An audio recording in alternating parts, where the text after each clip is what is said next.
Welcome to Inside Academia, the weekly program where we take a look behind the ivory curtain, seeking a frank discussion of American education. I'm your host, Andy Nash. My guest today is Dr. Richard Vedder. Dr. Vedder is a distinguished professor of economics at Ohio University. He's an adjunct scholar for the American Enterprise Institute and director of the Center for College Affordability and Productivity. He's also the author of the 2004 book, Going Broke by Degree. Dr. Vedder, welcome to Inside Academia. I'm delighted to be with you, Andy. Thank you, sir. I'd like to talk to you first a little bit about the affordability of college, why the cost of college has risen so drastically over the last few decades. But first, I'd like to begin by referencing a column that you had in the Chronicle of Higher Education back in December of 2010. The title of it was called The Great College Degree Scam. And in this piece, you revealed a Bureau of Labor statistic. It said here that approximately 60% of the increase in the number of college graduates from 1992 to 2008 worked in jobs that the Bureau of Labor Statistics considered relatively low-skilled occupations where many participants have only high school diplomas and often even less. So I guess right off the bat, the first question is how did this come about, in your opinion, in your view? How did it come about that there's such a drastic increase in the number of degree holders ending up in low-skilled jobs after they graduate that otherwise would not have required a college degree? Sure. That's a good question. It could happen either in two ways. You could either have a decline in the number of skilled jobs created, of course, or you could have a growth in the number of college graduates. It's mostly the latter rather than the former. It's true that during the current recessionary period that we've had a dearth of new jobs, and that has aggravated the problem. But the big problem is that the number of college graduates has soared in America. Now about 30% of the adult population have four-year college degrees. It used to be a generation ago maybe 15%, 10%, or even less. And the number of it is true, we're creating some new jobs in the sciences and in managerial positions, executive position, but the number of graduates has grown faster than the number of jobs. And a large part of it has to do with public policy. We have, made it almost seem like you're some sort of irresponsible person if you don't consider going on to college, that you're expected to go to college now. That wasn't true 30 years ago. We give a lot of Pell Grant money out. We give a lot of student loan money out. We give over $100 billion a year out, the federal government does, in loans and grants. 40 years ago, those programs didn't even exist, or they were just beginning to exist.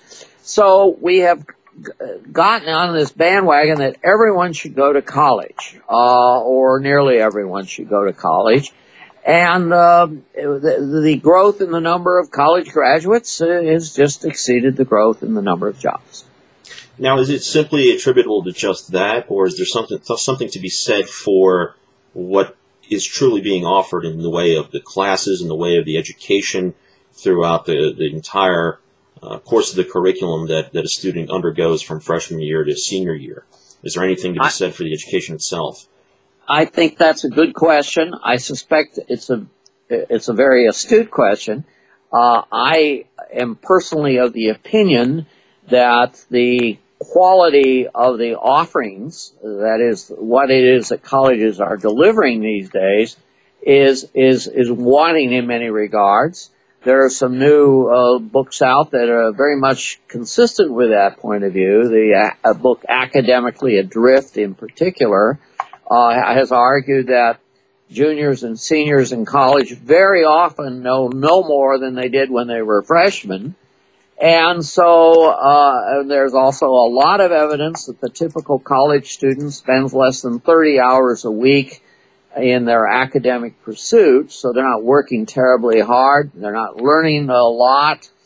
And so that's why the Chronicle Higher Ed piece that you mentioned called it the Great College Degree Scam. There's almost an element of scandal here. And I think that is a contributing factor as well, yes.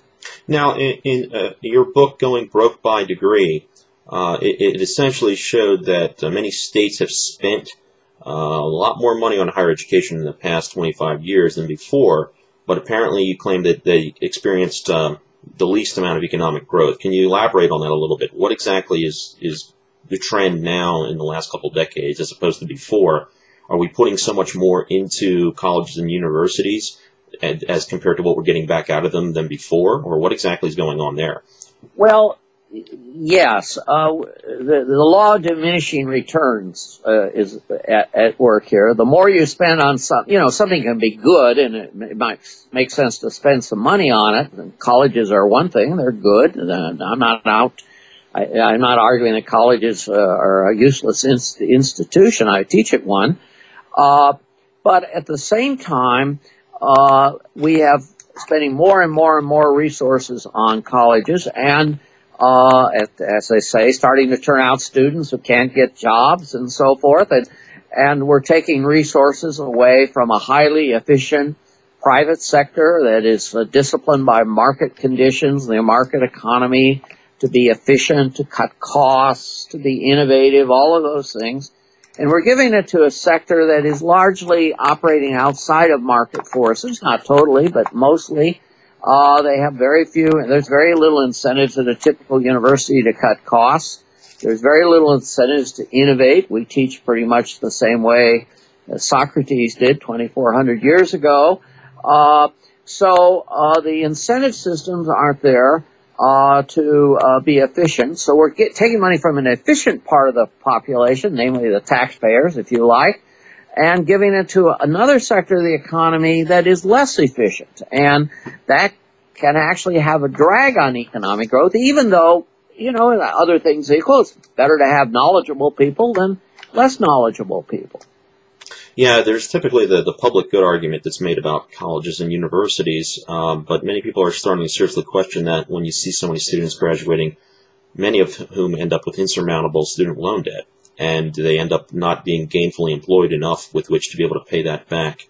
So what public good is it serving if this number of people end up increasing and they end up in low-skilled or non-skilled jobs after they end up graduating college? Yeah, I think that's a good point indeed. I think you can almost build an argument, and I don't want to push this too far, but you can almost build an argument that instead of having positive spillover effects, the universities are starting sometimes to have negative spillover effects. If, in fact, spending more money on colleges lowers the rate of economic growth, that means there are innocent third parties out there who are not even involved with colleges that are having less income being created for them as a consequence of colleges. The late Milton Friedman, by the way, I asked him about this, and he always was a great advocate of colleges and argued we should subsidize them, even though he was basically a libertarian and didn't believe much in government support of institutions. He said, yes, but colleges we should support. That's what he said way back in 1950 or whenever he wrote Capitalism and Freedom. I asked him a few years before he died, I said, do you feel the same way? And he said, well, no. He says, I think if you did a careful examination of it, it might be we ought to tax universities rather than subsidize them. They may be more of a negative factor than a positive. And he says it's an empirical question, and I think Friedman was right. I want to shift gears for a moment and talk a little bit about the big controversy in Pennsylvania. In March 8th, Tom Corbett, the governor, proposed his budget, which had sweeping cuts in all sectors of the state economy. And for higher education, he cut upwards of 50%.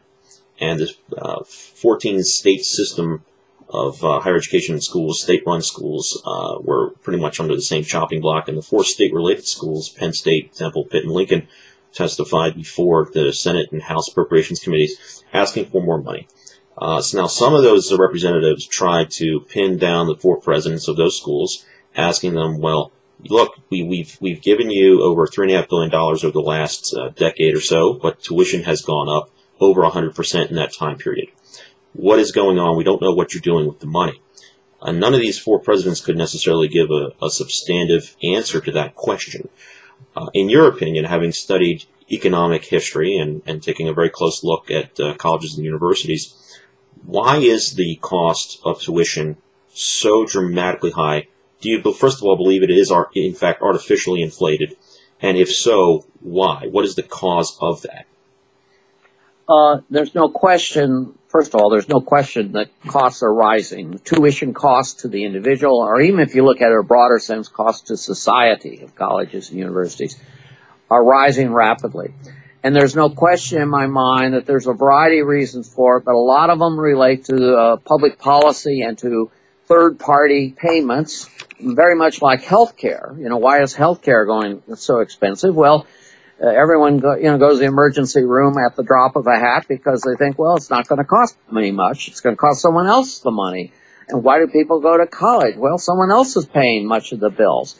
And also, we don't keep we don't keep very good track of what's going on at the colleges. The colleges are supposedly in the knowledge business, supposed to be in the creating information, are very, very secretive about what goes on in their own operations. And I think that needs to be brought out. There's also no profit incentive in most colleges and universities, like in most parts of the economy. There's no incentives to cut costs. There's no incentives. You don't make more money if you do a good job. You just make pretty much the same. So the incentive systems are all screwed up.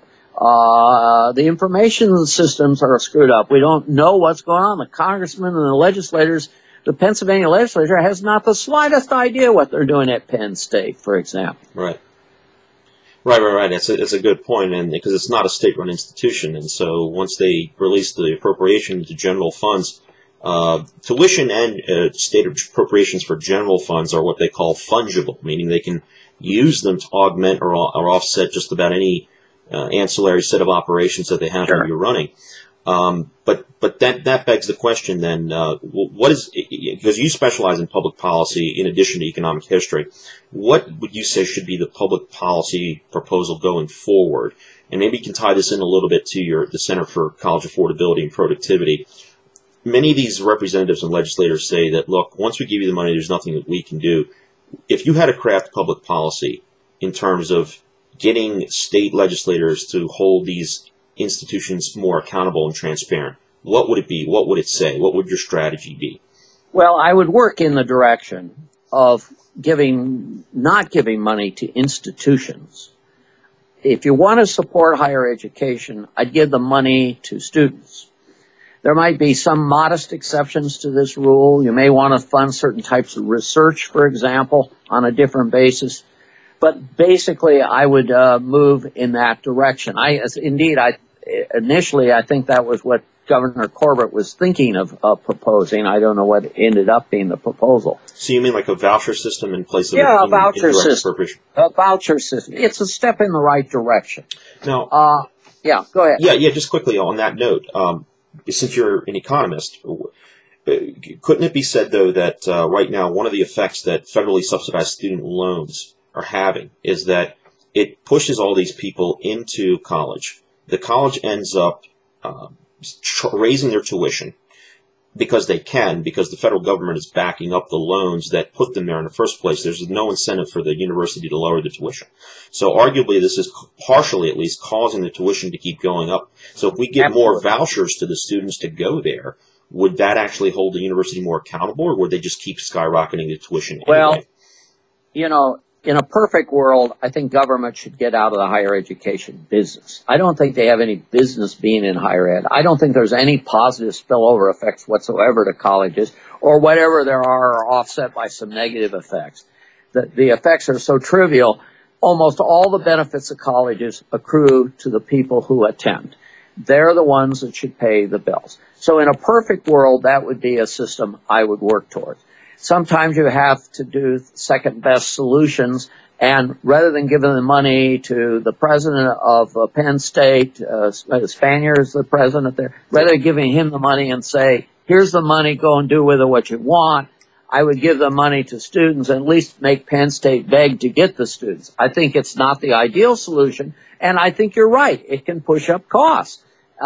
Anytime you drop money out of airplanes, over people's houses and tell the people, you can use this money, but only if you go to college. You're going to strengthen the hands of the colleges to raise their tuition. So, of course you're going to do that. I think the government should get out of the higher ed subsidy business, just totally out. All right, Dr. Richard Vedder, Distinguished Professor of Economics at Ohio University, I thank you again for joining us today.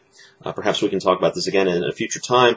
For now, this has been Inside Academia. I'm Andy Nash. Check us out again on the web at insideacademia.tv. Join us again next week, as every week, as we take you for a look behind the ivory curtain.